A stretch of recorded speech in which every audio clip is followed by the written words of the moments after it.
दोस्तों, आपका एक बार फिर स्वागत है स्टॉक्स विद रोहित और yes I can Sunil Hirani इस चैनल में।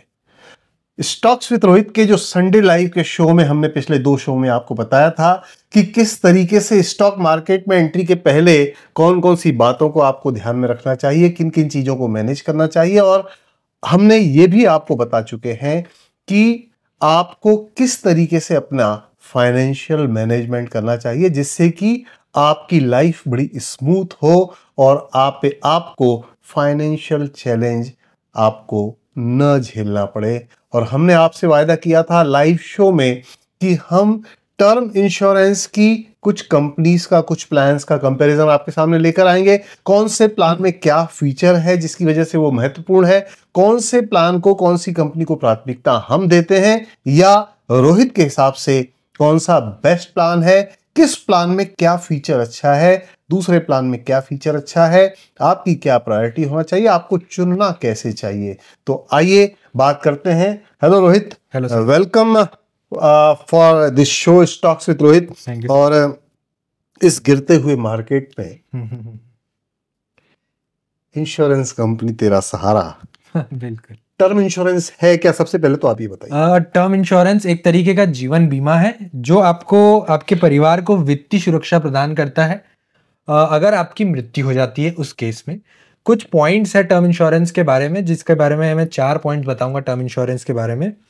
कि इसका जो प्रीमियम आपको देना है उसकी एक निश्चित अवधि होती है, मतलब 10 साल, 20 साल, 30 साल, 40 साल, इस तरीके से आपको प्रीमियम देना होता है।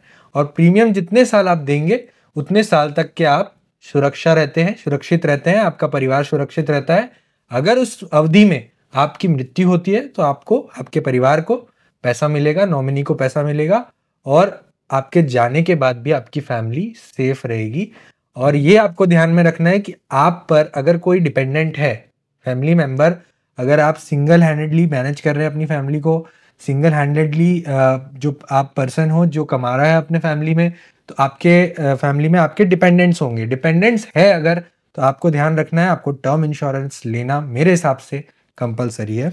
मैं इसमें ये चाह रहा हूं कि आप एक कोई एग्जाम्पल देकर के बताइए जी। कि हमें टर्म इंश्योरेंस कितनी अवधि के लिए लेना चाहिए और कितना लेना चाहिए। देखिए, ये पर्सन टू पर्सन डिपेंड करता है कि आप कितने साल तक के आपके ऊपर डिपेंडेंट रहेंगे आपके फैमिली मेंबर्स। जैसे कि मैं मेरा एग्जांपल देता हूँ, मैं अभी 30 साल का हूँ, अभी मेरी मैरिज हुई है, अभी मेरे बच्चे नहीं हैं, लेकिन मेरे बच्चे होते भी हैं तो 30 साल तक के लगभग, अगर मेरे बच्चे 2 साल में हो जाते हैं, 3 साल में हो जाते हैं, तो अगले 30 साल में मेरे बच्चे फाइनेंशियली डिपेंडेंट नहीं रहेंगे मुझ पर। तो फॉर नेक्स्ट 30 ईयर्स, लेकिन अगर नेक्स्ट 30 ईयर्स में मुझे कुछ हो जाता है तो उनको पैसे मिलना ज़रूरी है। लेकिन अगर 30 साल बाद कुछ होता है तो वो लोग फाइनेंशियली डिपेंडेंट नहीं रहेंगे, इंडिपेंडेंट रहेंगे, तो वो खुद से भी पैसे कमा सकते हैं। और उसके बाद टर्म इंश्योरेंस की मुझे उतनी ज़रूरत नहीं रहेगी जितनी उन 30 सालों में रहेगी। फॉर एग्जाम्पल, अगर मैं अब 35 साल से 65 साल तक का टर्म इंश्योरेंस लेता हूँ तो 65 साल तक के मुझे प्रीमियम देना है। उसमें ऑप्शंस भी रहते हैं कि आप 5 साल में भी पे कर सकते हैं, 2 साल में भी पे कर सकते हैं। 65 साल तक के मेरी फैमिली और मेरे बच्चे मुझ पे डिपेंडेंट रहेंगे, इसलिए मैं उनके लिए, अगर मुझे कुछ हो जाता है तो उनके लिए कुछ ना कुछ मेरे जाने के बाद रहना चाहिए। तो 65 ईयर्स मुझे लगता है एक आइडियल एज है। 65 ईयर्स के बाद आप पे डिपेंडेंसी कम लोगों की रहेगी, इसलिए मुझे लगता है 65 ईयर्स एक आइडियल एज है। 30 साल बाद जैसे आपको ऐसा लगता है कि आपको 5 साल के लिए और बढ़ाना चाहिए या 3 साल के लिए बढ़ाना चाहिए, तो ये हो सकता है? जी नहीं, आप नहीं बढ़ा सकते हैं। आप ये बोलेंगे कि 99 ईयर्स तक के इंश्योरेंस कंपनी टर्म इंश्योरेंस देती है, और अगर आप अभी 30 साल के हैं 99 ईयर्स तक के ले लीजिए। 99 ईयर्स में तो डेथ होना ही होना है, तो एटलीस्ट टर्म इंश्योरेंस आपको पेमेंट तो करेगी ही करेगी। अगर आप 65 साल तक के ले रहे हैं तो आप 65 साल तक के अगर जिंदा रह गए तो आपको पैसे नहीं मिलेंगे। लेकिन मैं क्यों बोल रहा हूँ इसमें आपको 65 साल तक के लेना है, ये डिपेंड करता है प्रीमियम पर। अगर आप 65 साल तक के लेंगे, फॉर एग्जाम्पल मैं आपको एग्जाम्पल देता हूँ, 1 करोड़ का आपको प्रीमियम आएगा 1100 रुपये पर महीना। अच्छा, उसी को आप कर दोगे 99 ईयर्स तक के, कि मुझे पैसे तो चाहिए ही, 99 ईयर्स तक की तो डेथ हो ही जाएगी और फैमिली को पैसे मिलने ही चाहिए। 99 ईयर्स तक के आप उसको कर देंगे, आपका प्रीमियम हो जाएगा 2500 रुपये पर मंथ। और 2500 रुपये पर मंथ अगर आप देखेंगे तो 1400 रुपये ज़्यादा हुआ पर मंथ। इसी को अगर आप SIP कर देंगे आज से 1400 पर मंथ, तो लगभग यही अमाउंट आपका 65 साल में 1 करोड़ हो जाएगा। अच्छा, तो देखिए लास्ट 2 शोज जो हमने स्टॉक्स विद रोहित में लिए थे जी, तो हम टर्म इंश्योरेंस को एक तरफ कर दें क्योंकि वो उसका एक पॉइंट था। राइट। जो भी हमने पहले 10 पॉइंट लिए, बाद में 8 स्तंभ लिए, तो टर्म इंश्योरेंस एक पॉइंट था। करेक्ट। तो हम उसको एक पॉइंट के हिसाब से ही देखें और पूरा ओवरऑल आपने लाइफ मैनेजमेंट की बात की थी पहले शो में, इसके पहले के शो में, और उसके बाद आपने बात की फाइनेंशियल मैनेजमेंट की। करेक्ट।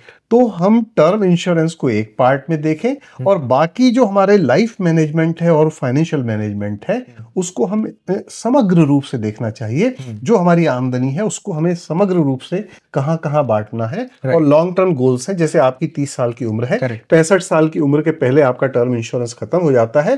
तो इस बीच जब आपका बच्चा 30 साल का होगा, 28 साल का होगा या 32 साल का होगा, वो भी तो टर्म इंश्योरेंस लेगा उस समय, और उसकी प्रीमियम बहुत कम आएगी, बजाय 65 साल में आप टर्म इंश्योरेंस कराओ। यही प्लानिंग है आपके पीछे, इसके पीछे। जी हाँ, बिल्कुल सही। और आपने एक बातों ही बातों में एक पॉइंट बोल दिया कि जितनी जल्दी आप टर्म इंश्योरेंस लेंगे उतनी कम प्रीमियम आपकी आएगी। फॉर एग्जांपल, अगर आप 20 साल में ही आपका टर्म इंश्योरेंस ले लेते हैं, आप इंडिपेंडेंट है और आप कमाने लग गए हैं 20 साल में, तो आपको टर्म इंश्योरेंस मिल जाएगा। और 20 साल में आपका टर्म इंश्योरेंस का जो वैल्यू आएगा प्रीमियम का, बहुत कम आएगा, और वो वैल्यू बढ़ता नहीं है। जैसे हेल्थ इंश्योरेंस में हर 5 ईयर्स पे कंपनी रिवाइज कर देती, बढ़ा देती है प्रीमियम को, वो टर्म इंश्योरेंस में नहीं होता। आपने एक बार, अगर आपने 15,000 रुपये साल का एक बार पे कर दिया 20 ईयर्स में, आपको हर साल 15,000 ही पे करना है।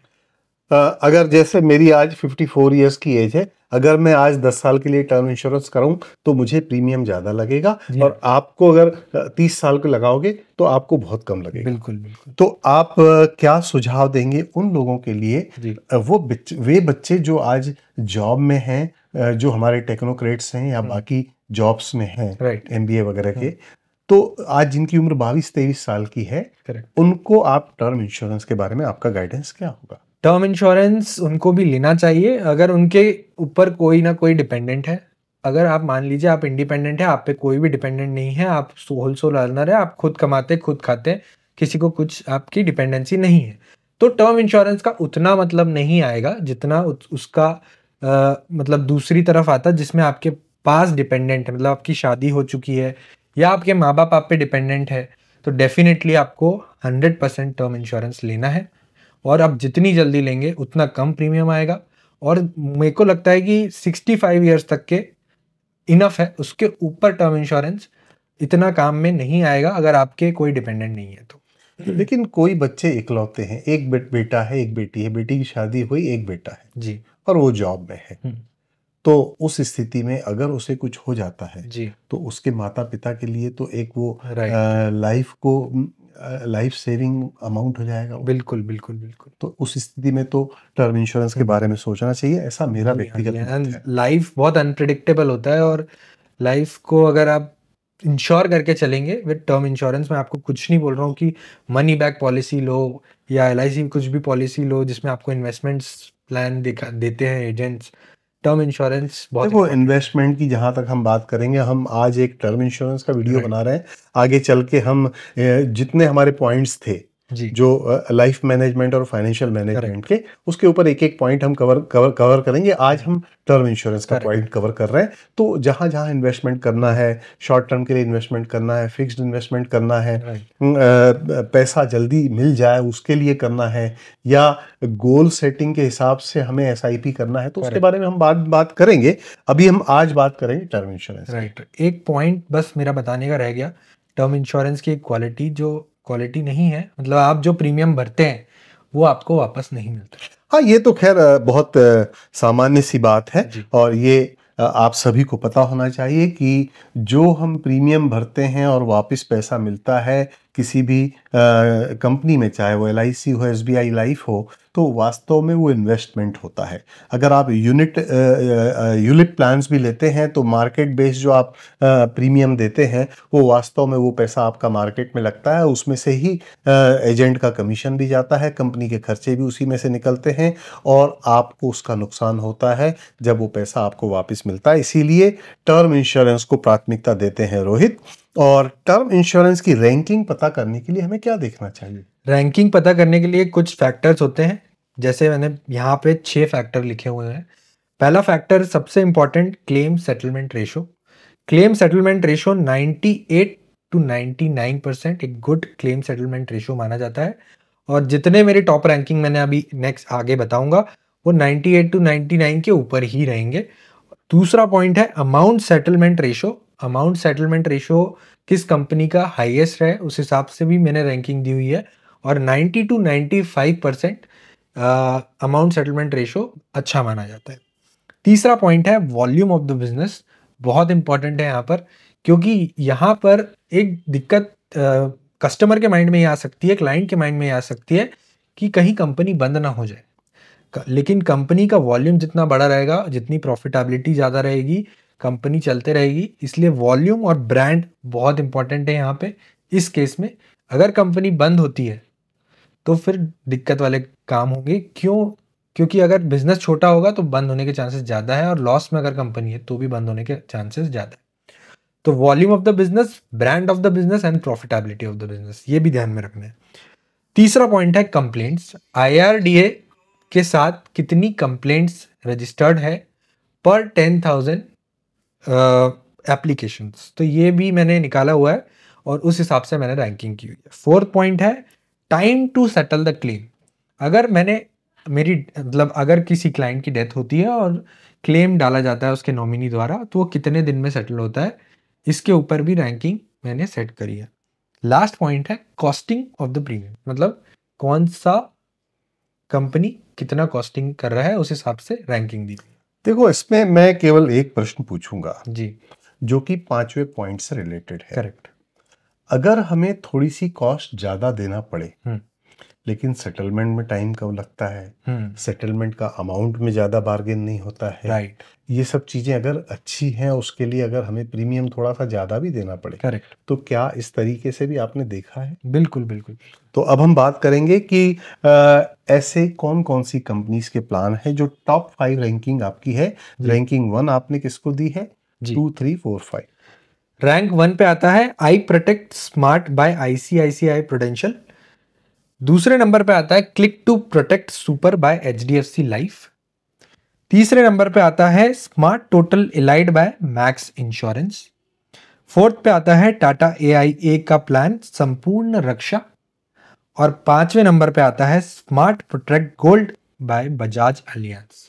लेकिन ICICI की फर्स्ट रैंकिंग के पीछे क्या कारण है? आपने HDFC को 2 नंबर की रैंकिंग दी है और ICICI को पहले नंबर की रैंकिंग दी है। पहले नंबर की रैंकिंग मैंने ICICI को इसलिए दी है क्योंकि HDFC से इसका कॉस्टिंग थोड़ा कम है। दूसरी बात, एनुअल बिजनेस अगर हम देखेंगे HDFC का ऑन अ हायर साइड है, लेकिन कंपैरेटिवली ICICI का भी बहुत वॉल्यूम है बिजनेस का और प्रॉफिटेबिलिटी भी अच्छी है। कंपनी का ब्रांड भी बहुत अमेजिंग है। ICICI बैंक आपको सभी को पता है, बहुत ज़बरदस्त प्राइवेट बैंक है और उसी की पार्ट है ये ICICI प्रूडेंशियल। उसकी वजह से मैंने इसको नंबर 1 पे रखा है। और एक और पॉइंट है lowest complaint ratio with IRDA। इसकी कंप्लेंट रेशो 3 से 4 है सिर्फ 10,000 एप्लीकेशन में, मतलब बहुत कम कंप्लेंट रेशो है ICICI का, और इसी वजह से मैंने ICICI को रैंक। मैं आपने जो पॉइंट्स बताए वो सभी बहुत इंपॉर्टेंट थे, लेकिन मैं जिससे सबसे ज्यादा प्रभावित हुआ हूँ वो इसकी कंप्लेंट्स 10,000 में से केवल 3 या 4 कंप्लेंट है। इसका मतलब 10,000 लोगों के जो क्लेम्स हुए हैं या 10,000 लोग वो संतुष्ट हुए हैं। 9,995 लोग जी मतलब संतुष्ट हुए हैं। बिल्कुल, ये बहुत बड़ी बात है। लगभग 100% लोग संतुष्ट हुए। बिल्कुल बिल्कुल। और यही कंपैरेटिवली मैं LIC की बात करता हूँ। LIC का जो कंप्लेंट रेशो है 10 to 11 कंप्लेंट्स पर 10,000 एप्लीकेशंस, जो सबसे ट्रस्टेड कंपनी मानी जाती है। Just double. जी हाँ, जस्ट डबल और ट्रिपल। डबल और ट्रिपल। राइट। और मैक्स के बारे में अगर आप आईसीआईसीआई और एचडीएफसी से कंपेयर करेंगे, मैक्स को आपने तीसरे नंबर पर रखा है, और मैंने ऐसा देखा है कि कई लोग मैक्स को प्रायोरिटी देते हैं। जी हाँ। आपके हिसाब से मैक्स तीसरे नंबर पर क्यों? मैक्स जो फीचर्स प्रोवाइड करता है वो काफ़ी अच्छे हैं और बार्गेन्ड प्राइस पर प्रोवाइड करता है। प्रीमियम इसका बहुत कम है compare to ICICI and HDFC. इसीलिए मैंने मैक्स को नंबर 3 पे रखा है और एचडीएफसी को नंबर 2 पे रखा है। बिकॉज एचडीएफसी का जो ब्रांड है वो बहुत अच्छा ब्रांड है और volume of the business highest है। इसके भी कंप्लेंट रेशो बहुत कम है, 2 to 3 कंप्लेंट है पर 10,000 एप्लीकेशन। लेकिन क्योंकि प्रीमियम थोड़ा हायर साइड पे है और यहाँ पे 2-3 फैक्टर्स भी डिपेंड है, क्योंकि मैंने टबैको कंज्यूम करते हैं जो क्लाइंट्स, उनका जो प्रीमियम है वो कंपनी हायर साइड पे चार्ज करती है। आईसीआईसीआई 40% हाई चार्ज करती है, जहाँ की एचडीएफसी प्रीमियम को डबल कर देता है। इसलिए मैंने एचडीएफसी को नंबर 2 पे रखा हुआ है और दूसरे नॉर्मल प्रीमियम्स भी एचडीएफसी के हायर साइड पे रहते हैं एज कम्पेयर टू आईसीआईसीआई। इसलिए कंपैरेटिवली आईसीआईसीआई मेरे लिए नंबर 1 है, एचडीएफसी नंबर 2 है और मैक्स नंबर 3 है। यहाँ पे एक और चीज़ है, क्योंकि मैक्स को नंबर 3 पे इसलिए मैंने बताया गया है क्योंकि इसका वॉल्यूम ऑफ बिजनेस थोड़ा कम है, मतलब आईसीआईसीआई से ऑलमोस्ट हाफ है और एचडीएफसी से तो बहुत कम है, इसीलिए मैक्स को नंबर 3 पे रखा गया है। जो डिसीजेस कवर करते हैं ये भी मैं बता देता हूँ। आईसीआईसीआई 34 डिसीजेस कवर करता है, एचडीएफसी 60 डिसीजेस कवर करता है और मैक्स 64 डिसीजेस कवर करता है जो क्रिटिकल डिसीजेस होती है। मतलब आपके लाइफ टर्म में ही अगर आपको कोई क्रिटिकल डिसीज हो जाती है या डिसेबिलिटी हो जाती है, क्रिटिकल इलनेस हो जाती है, तो आपको 64 डिसीज मैक्स में कवर होती है। इसलिए मैक्स यहाँ पे 1 इंच आगे बढ़ जाता है और इसीलिए मैंने कहा कि हर पर्सन की प्रोफाइल देखकर उसके लिए रैंकिंग डिसाइड होगी और ये रैंकिंग मैंने मेरी प्रोफाइल देख के डिसाइड किया। इसलिए मैं आईसीआईसीआई को नंबर 1 देता हूँ, एचडीएफसी को नंबर 2 देता हूँ और नंबर 3 देता हूँ मैक्स इंश्योरेंस। हमारे बहुत सारे ऐसे व्यूअर्स होंगे जो तंबाकू खाते होंगे जी। मेरी उनसे हाथ जोड़कर गुजारिश है कि वे तंबाकू खाना छोड़ दें, लेकिन अगर नहीं छोड़ते हैं, कम भी करते हैं तो भी हमें खुशी होगी। और सबसे ज़्यादा खुशी मुझे इस बात की है कि आप अगर तंबाकू खाते हैं तो आईसीआईसीआई का प्लान केवल 40% ज़्यादा प्रीमियम पर आपको मिल जाएगा, जबकि एचडीएफसी में आपको प्रीमियम दोगुना देना पड़ेगा। रोहित सबका ख्याल रखते हैं। एग्जिट बेनिफिट के अनुसार कौन सी कंपनी अच्छी है रोहित? एग्जिट बेनिफिट के अनुसार मैक्स क्लियर विनर यहाँ पे बनता है।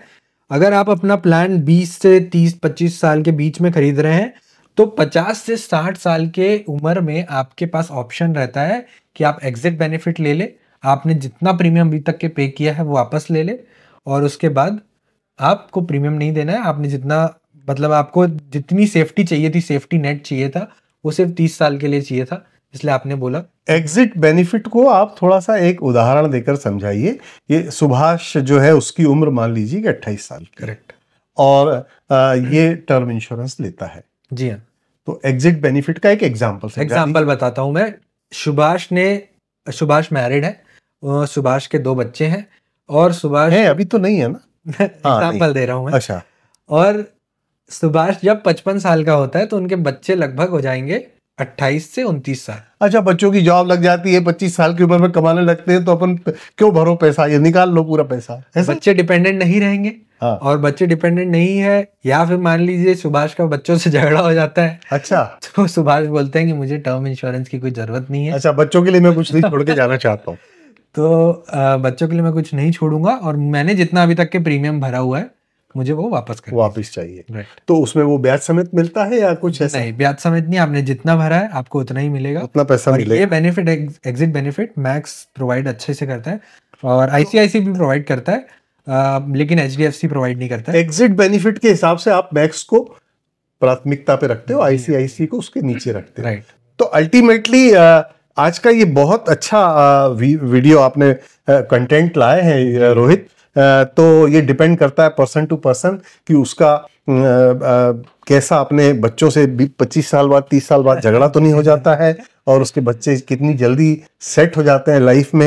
एक प्रश्न मुझे आपसे पूछना था कि अगर फीचर अच्छे हैं और बार्गेन प्राइस पर हमें पॉलिसी मिल रही है, तो आपके हिसाब से विनर कौन है? केवल आप आंसर बताइए। देखिए, बेस्ट फीचर्स मैक्स प्रोवाइड करता है और बार्गेन प्राइस भी मैक्स प्रोवाइड करता है, लेकिन वॉल्यूम ऑफ बिजनेस और ब्रांड एचडीएफसी और आईसीआईसीआई से छोटा है, इसीलिए उसको रैंकिंग में नंबर 3 पे दिया है। लेकिन फीचर्स अगर देखेंगे तो मैक्स के अल्टीमेट है। मतलब श्योरिटी आईसीआईसीआई और एचडीएफसी की कंपनी बंद होने की संभावना नहीं के बराबर है। जी हाँ। और मैक्स कभी छोड़ के चला गया, अगर वो आपके दिमाग में है तो आप मैक्स को तीसरे नंबर पर रख सकते हैं। लेकिन अगर आपको ऐसा लगता है कि मैक्स जो है वो एक अच्छी कंपनी है, रेनाउंड कंपनी है वर्ल्ड की, तो उसको आप फीचर्स के हिसाब से और बार्गेन प्राइस के हिसाब से नंबर 1 रख सकते हैं। लेकिन एक और क्वेश्चन इसी से संबंधित है, वेवर ऑफ प्रीमियम। पहले तो आप ये बताइए कि वेवर ऑफ प्रीमियम होता क्या है? वेवर ऑफ प्रीमियम होता है अगर आपको कुछ डिसीज हो जाती है या क्रिटिकल इलनेस हो जाती है या फिर डिसेबिलिटी हो जाती है, उस केस में आपको टर्म इंश्योरेंस सेफ्टी प्रोवाइड करता है और आपके जो खर्चा लगता है, आपके हॉस्पिटल एक्सपेंसेस लगते हैं, वो आपको term insurance safety net provide करता है। तो अगर आपको कुछ डिसेबिलिटी होने की वजह से आप प्रीमियम तो भर नहीं पाओगे, तो उसमें जो 2 कंपनी है जो बेस्ट मुझे लगती है वो मैक्स और आईसीआईसीआई, जो आपके प्रीमियम को वेव कर देती है। मतलब आपको अगर डिसेबिलिटी होती है या क्रिटिकल इलनेस होती है तो आपको प्रीमियम वहां से नहीं देना है, लेकिन मैक्स दोनों को कवर करती है, मतलब डिसेबिलिटी को भी कवर करती है और क्रिटिकल इलनेस को भी कवर करती है। लेकिन आईसीआईसीआई जो है वो सिर्फ डिसेबिलिटी को कवर करती है और क्रिटिकल इलनेस को कवर नहीं करती है। तो रोहित, अगर हम देखें, जी, अगर वॉल्यूम कम है उसको अगर हम एक तरफ कर दें मैक्स को, तो मैक्स तो इन तीनों कंपनियों में सबसे ऊपर है। जी हाँ, जी हाँ, जी हाँ। लेकिन टर्म इंश्योरेंस में सबसे इंपॉर्टेंट पॉइंट होता है ब्रांड और वॉल्यूम ऑफ बिजनेस, तो इसीलिए आपने आईसीआईसीआई और एचडीएफसी को 1 और 2 पे रखा है। Right right right. ठीक है, तो एग्जिट बेनिफिट भी आपने बता दिया कि एग्जिट बेनिफिट के हिसाब से भी जो है वो मैक्स अच्छी कंपनी है। टाटा एआईए भी तो अच्छी कंपनी है, इसको आपने 4 नंबर पे रखा है। जी हाँ, टाटा एआईए के भी फीचर्स काफ़ी अच्छे हैं, लेकिन ये थोड़ा न्यू प्लेयर है इस इंडस्ट्री में। टाटा का जो वॉल्यूम है वो काफ़ी कम है as compare to HDFC, ICICI, और लेकिन टाटा पे भरोसा तो किया जा सकता है और बहुत ट्रस्टेबल कंपनी है। टाटा भी आप ध्यान में रख सकते हैं, फीचर्स बहुत अच्छे हैं, प्रीमियम भी कम है इसकी, लेकिन थोड़ा सा नया प्लेयर है, इसलिए मैंने इसको नंबर 4 कर। ठीक है, अगर आप टाटा को टाटा ब्रांड मान करके चले और वॉल्यूम को थोड़ी देर के लिए अलग करते हैं, राइट, वॉल्यूम को आप कंसीडर ना करें, ब्रांड के हिसाब से टाटा आईसीआईसीआई से कहीं कम नहीं बैठता है, उस स्थिति में भी आप इसको 4 पे रखेंगे क्या? जी नहीं, उस स्थिति में नहीं रखूंगा। अगर वॉल्यूम उस हिसाब का रहता टाटा का, तो मैं टाटा को नंबर 1 पे जरूर लाता। और क्योंकि वॉल्यूम उतना नहीं है, इसलिए कंप्लेंट रेशो हम मैच नहीं कर सकते, हम अमाउंट सेटलमेंट रेशो मैच नहीं कर सकते, क्लेम सेटलमेंट रेशो मैच नहीं कर सकते। लेकिन आईसीआईसीआई का वॉल्यूम बहुत हाई है, आए दिन क्लेम्स आते हैं, आए दिन अमाउंट सेटल करने होते हैं, और वहां पर भी 99.25%, मतलब Q2 2025 की अगर मैं बात करूं तो 99.25 सेटलमेंट रेशो है, claim settlement ratio, which is highest for ICICI. मैं अभी आपकी बात को बहुत अच्छे ढंग से समझ गया कि क्यों हमें आईसीआईसीआई को ही नंबर 1 पे रखना चाहिए। अल्टीमेटली अगर आपने टर्म इंश्योरेंस कराया है और अगर आपकी मृत्यु हो जाती है, तो उस स्थिति में आपके डिपेंडेंट को पैसा मिलना, जल्दी मिलना, पूरा मिलना, सही तरीके से सेटलमेंट होना, ये जरूरी है। टाटा ब्रांड अच्छा है नहीं है, कंपनी कैसी है, कैसे ग्रो करेगी, वो सब बात की बातें हैं, लेकिन जो दिख रहा है वो बिक रहा है, जो दिखेगा वो बिकेगा। आईसीआईसीआई में वो चीज दिख रही है कि 10,000 में से केवल 3 या 4 कंप्लेंट आ रही है और उनका सेटलमेंट अच्छा है और बाकी सब चीजें भी अच्छी है। लेकिन बजाज को आपने, बजाज भी एक अच्छी कंपनी है, इसको आप 5 नंबर पे क्यों दिए हैं? बजाज भी एक न्यू प्लेयर है इस पर्टिकुलर इंडस्ट्री में, और 5th नंबर में मैंने इसलिए इसको रखा क्योंकि एक फीचर इसका बहुत अच्छा है कि ये कपल्स को भी टर्म इंश्योरेंस प्रोवाइड करता है। अच्छा, और बाकी नहीं करते हैं, तो बजाज इसलिए मैंने 5th नंबर पे रखा। फीचर्स इसके भी अच्छे हैं, प्रीमियम इसका भी बार्गेन प्राइस पे है कंपैरेटिवली देखा जाए तो, ये भी बजाज, इसलिए मैंने इसको 5th रैंकिंग दी है।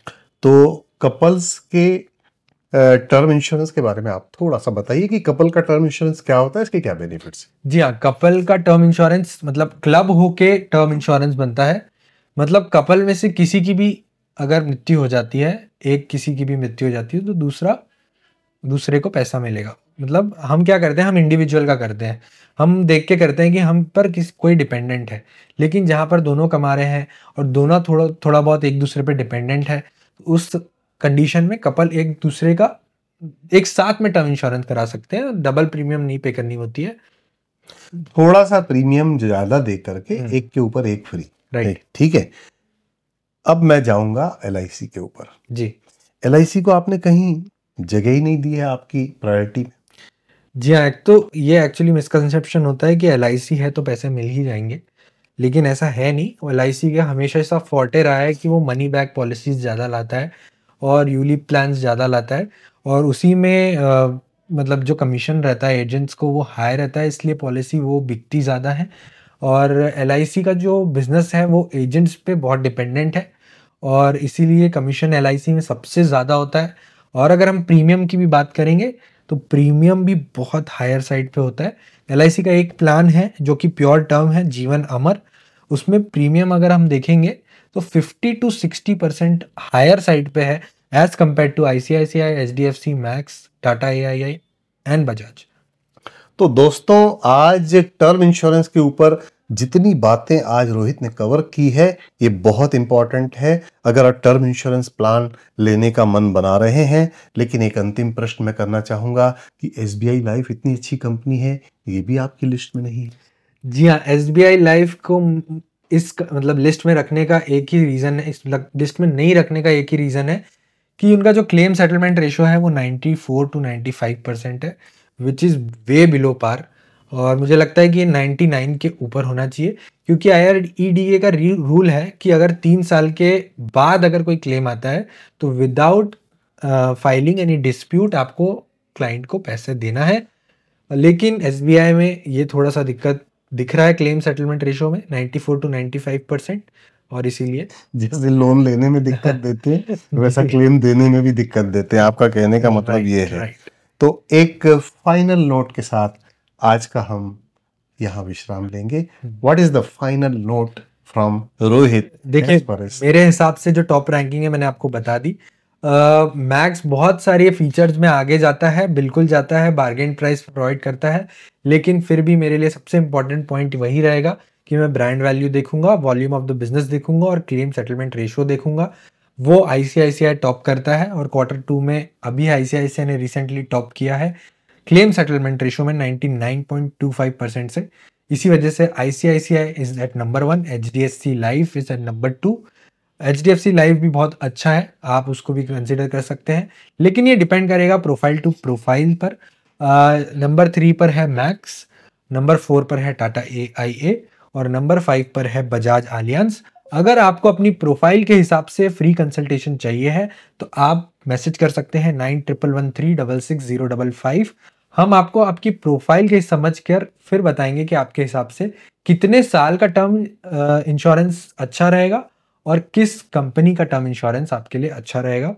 Thank you so much. तो दोस्तों, आप केवल ये देखिए, अगर केवल एक पॉइंट अगर आप देखेंगे कि आपका किस कंपनी का क्लेम सेटलमेंट रेशो सबसे अच्छा है, ये एक बहुत इंपॉर्टेंट पॉइंट है। अगर आप टर्म इंश्योरेंस के लिए आप कोई मन बना रहे हैं, फाइनेंशियल मैनेजमेंट के लिए जो बाकी के 7 स्तंभ हैं, उसके अलावा शेयर मार्केट में अगर आप एंटर करना चाहते हैं, उसके कौन कौन से 10 पॉइंट्स हैं जो आपको पहले देखना चाहिए, समझना चाहिए, इन सब के ऊपर एक एक पॉइंट पे डिटेल डिस्कशंस के साथ हम लोग वीडियो लेकर के आएंगे। उसके लिए देखते रहिए स्टॉक्स विद रोहित।